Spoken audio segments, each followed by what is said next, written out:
Hello, Internet. I am back again with that second book opinion that I warned you about, and that is the book opinion for A Conjuring of Light by VE Schwab, the final in the trilogy of the Darker Shade of Magic trilogy. So we're gonna get into this. The plot of this one, the first two books of the series was basically set up so that we could see the final battle with Black London magic reigning free in Red London, and how all our heroes are going to try to save the day from Black London magic.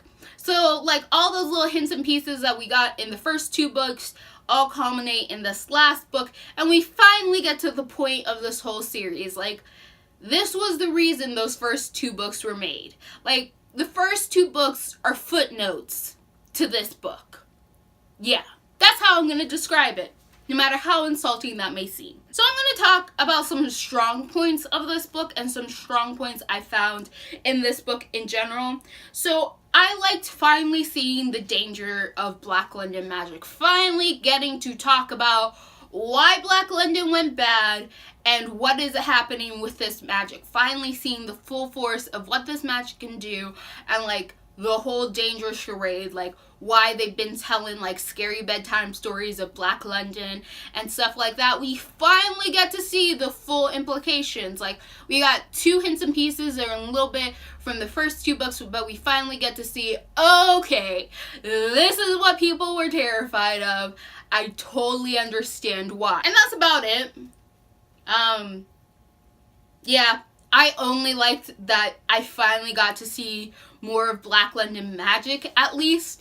And yes, I still love Holland, so of course he was a strong point just by existing. But everything else, we're gonna get into that. So, weak points. The subplots did not really tie in. Like I said, the main plot of this book is Black London magic has come, it has taken over Red London. We're going to try to figure out, like, what's happening. At the end of the second book, Kel gets himself in trouble by being an idiot and by doing that thing where he blames himself for all the fucking problems of the world, which fucking irritates me, because he wouldn't be in this whole situation in this third book if he just realized, you don't cause all the problems of the world, man. The world's just a shit place sometimes, and you happen to be swimming in it. So, the whole setup, the reason why Black London magic gets released in Red London was stupid, because Kel shouldn't have even been there. And I still like, am disappointed by, like, the Holland motivation thing. Like, I ain't mad at Holland trying to pass off the magic, because boy knows I would do that. But, like, just that whole introduction of, like, Kel into this so that we could have, like, a reason why Black London magic finally takes over Holland. It was weak. And I thought it could be better because, again, I really just don't understand why Kel wants to blame himself for all the problems of the world. Makes no sense, but that's beside the point. Like I said, there are subplots that happens. Like, there's a coup going on in the palace because, like I said, in the second book, all the different kingdoms in the world of Red London have come to Red London so that they can have this little Olympic tournament. So, of course, there's a lot of different kingdom rulers, and they're all going to have to stay in the palace because Black London magic is taking over. So we all got to keep the rulers for different countries safe, and the safest place right now is the palace. So there's, like, a coup that goes on there, and I thought it was really weak. Like, a lot of the subplots in this book happen just for the sake of giving a character something to do, but not so much because it directly relates to the plot. They're, like, filler, right? So you know what, like, filler episodes are in anime or in TV shows, where, like, nothing really happens to move forward or push forward the plot of the series, but it's just there so that the characters can have something to do and sort of entertain you. Most of the subplots in this book felt like that. It felt like filler arcs, like little filler episodes, so that the other characters who aren't Kel and Lila, or just like, you know, who aren't the main characters that are participating in the main plot at the moment in time, get sort of have something to do in the meanwhile before they're dragged in. And I don't feel like that's the best way to write a story. I don't feel like when it comes to, like, books, you should have a bunch of subplots that are just filler for something to do, unless you're very aware, like, unless it's made very aware that, hey, this is just a happy moment we're having just for the sake of having a happy moment, or this is a moment that's happening for the sake of having a moment. But otherwise, when it comes to books, I don't want to see that. I want that every, like, little subplot, every little thing that's going on directly relates to the plot, even if it is in a very minor way. But there were a lot of things where I'm just like, okay, this indirectly relates to the main plot, and I could see how it works, but honestly it just feels like you're trying to, like, give your other characters something to do. So I didn't really appreciate that. There's also, once again, Kel's parents fucking despise them when it comes to, like, the Kel king and queen parent. But then we also talk about Kel's, like, biological parents. And this is, like, a little plot and little Easter egg that's been sitting around in the other two books.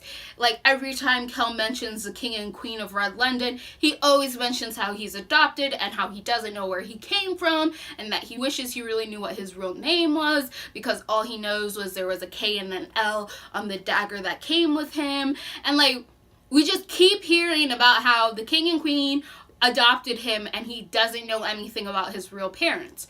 So when there finally comes a point in this book where Kel can learn about who his real parents are, like what his real identity is, he's just like, nah man, not gonna even bother.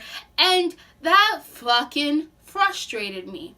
Not because I really cared who his parents were, because I could give two shits who his biological parents were, but because it was a plot point in every fucking book. Every book, they had to remind us, oh yeah, Kel's adopted. Did you forget that Kel's adopted and that he can't remember anything past the age of 5? Did you forget? Hey, you, yeah, you, did you forget the Kel's fucking adopted? Aren't you curious about who his biological parents are? And, like, how he came to be in Antaria? Like, aren't you curious? Hey, you, are you curious? Because you should be curious. Just you wait, you should be curious. And then we never learn nothing, because it doesn't go anywhere. Like, why was that fucking there? Why was it even there? Like, why was it there? Honestly, what was the purpose of that? Can someone explain to me the purpose of that? Because if the purpose is fucking Kel needs to learn how to let things go, there are 20 other things that Kel needs to learn how to let it go. You did not have to drag in his biological parents. Like, Kel really should be focusing on the fact that he is not to blame for all the world's problems. So, like, if you wanted to teach Kel the lesson that, like, you need to let certain things go and, like, let go of the past, you could have put in something else that was actually relevant to the story instead of dragging up deadbeats that sold him. Like, because we don't care. I don't care. I never cared. And why couldn't you just have his adopted parents be better parents in the first place? And we wouldn't even have to ask this question. Because, like, that's all I wanted. But whatever. Let's move on. There is a point in this book where we waste time in Grey London. Like, this goes back again to subplots that go nowhere, and for the sake of just filling time for whatever reason that makes no damn sense. Like, Grey London is brought into this because a small little sliver of piece of Black London is living there and it's slowly dying. You know what? I didn't fucking care. If that was a plot hole that you just left in your story, I probably would have been happier than you making me sit through freaking Grey London. Because, like, nothing happens in Grey London. Nothing happened in Grey London even when Grey London was an environment for something to happen in the first book. Like, Grey London is the most boring, uninteresting place. And that was basically the point of it being brought up and being an environment in the first book. Was to be like, hey, this is how boring everything is without any magic at all. Yeah, you remember this? Yeah, it sucks. That's why Lila doesn't want to live here anymore. So I don't know why we keep revisiting invested in it, and I was expecting, hey, okay, something's gonna happen, like the King of Grey London is interested in magic, like something's gonna happen here, he's gonna pull a White London, he's gonna do something, even if he's not intelligent, he's gonna do something malicious, it's gonna be great, there's gonna be a purpose to it, I don't know, maybe he gets taken over by the Black London magic, and then like he comes, I don't know what I was expecting, but it should have just not been there at all. Like, Grey London, leave it alone, let it be forgotten. Like, why are we spending time in Grey London and no time in Black London? Black London is obviously the more interesting place, yet we keep having chapters and chapters of boring Grey London shit that no one cares about. Like, why did you add that? Moving on. So my biggest issue, maybe other people like this, I'm pretty sure, like, most other people are gonna be like, I don't know what you're talking about, Chenoa. That was great. The weak-ass final boss battle. Like, woo! When they finally have to confront, the three Antari finally have to confront the final boss, I was just like,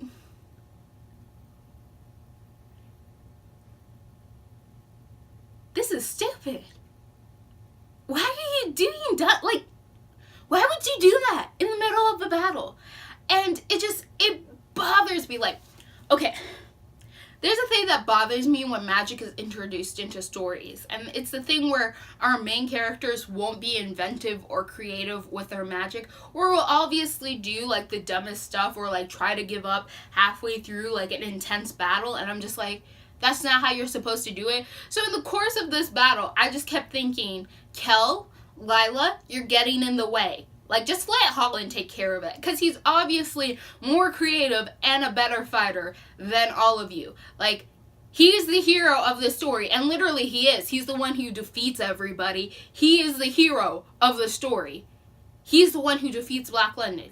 He's the good guy. Like, he's the one who defeats everything. So I'm like, Kel, Lila, just can you move away? Can you just, like, stand in the background and just, like, let Holland take care of it? Because he's obviously better. Because, like, all they did through the whole final battle was get in the way. Like, they would be beaten so quickly. So quickly.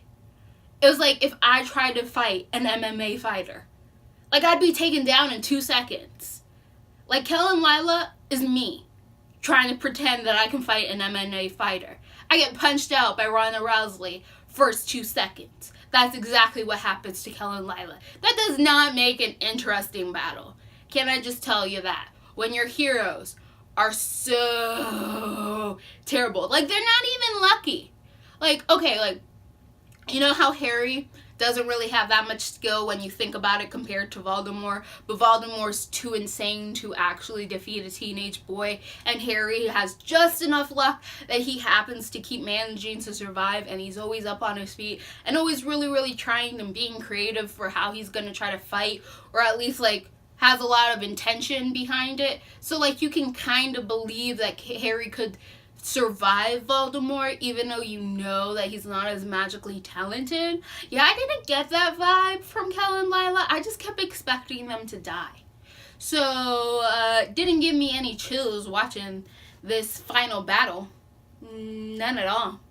It just made me think how much better the series could have been if we ditched Kel and Lila and just made Holland the main character. Just make it like an anti-hero arc of Holland.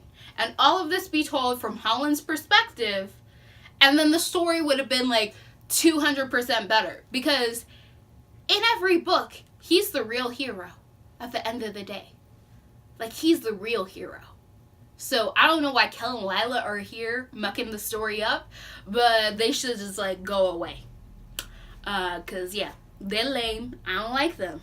So, yeah, that's mainly my main points. Lila wasn't as irritating in this book. She's my least favorite.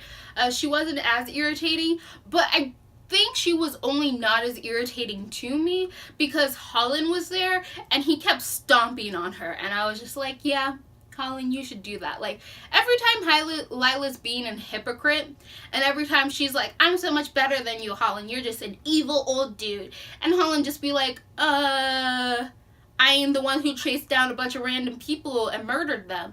I'm not the one trying to just kill people all the time. Like, why don't you think on your own actions before judging me on mine? Like, I got some reasons for why I'm being a bad person. You're just a bad person. And I'm just like, yeah, Holland, point that out to her. Point out that she's being a fucking hypocrite. Because I feel like she should know. But for some reason, she doesn't know. So, yeah. Lila was better in this book, but mainly because Holland was pointing out her hypocrisy. Not that she listened, but at least it was there.